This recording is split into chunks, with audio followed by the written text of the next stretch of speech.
আজকে আমি আর বোন দুজনে মিলে ফুল ডে আউটিংয়ের প্ল্যান করেছিলাম। তো সেই মতো আমরা প্রথমেই চলে গেছিলাম হচ্ছে বালিগঞ্জে। যেহেতু আমাদের বাড়ি থেকে অনেকটা ডিস্টেন্স, তো গিয়ে আমাদের খিদে পেয়ে গেছিলো। আমরা খেয়ে নিয়েছি পেস্ট্রি আর কফি। এরপর আমরা গেছিলাম হচ্ছে এই সেলের এখানে। এটা ফেসবুক থেকেই জানতে পেরেছিলাম। তো গিয়ে আমাদের আহামরি কিছু লাগেনি, জানি না, এটা আমাদের পার্সোনাল মত, আমাদের খুব একটা ভালো লাগেনি। তো টুকটাক কিছু কিনে ওখান থেকে আমরা চলে গেছিলাম হচ্ছে পার্ক সার্কাস রয়্যাল থেকে আমরা লাঞ্চটা আমাদের সেরে নিয়েছিলাম, কারণ এরপর আমাদের যাওয়ার ছিল হচ্ছে নন্দনে। মেনলি আমরা সিনেমা দেখতে যাওয়ারই প্ল্যান ছিল। তো আমাদের সিনেমার টাইম ছিল 6:15, যেহেতু আমরা অনেকটা আগে চলে গেছিলাম। তো আমরা একটু ঘোরাঘুরি করছিলাম।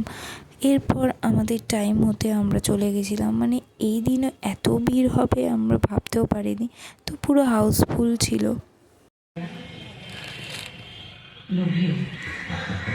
আপনাদের বাড়ির চারিপাশে এত পুরনো বাড়ি, জিওগ্রাফি লুকস ভেরি বিউটিফুল।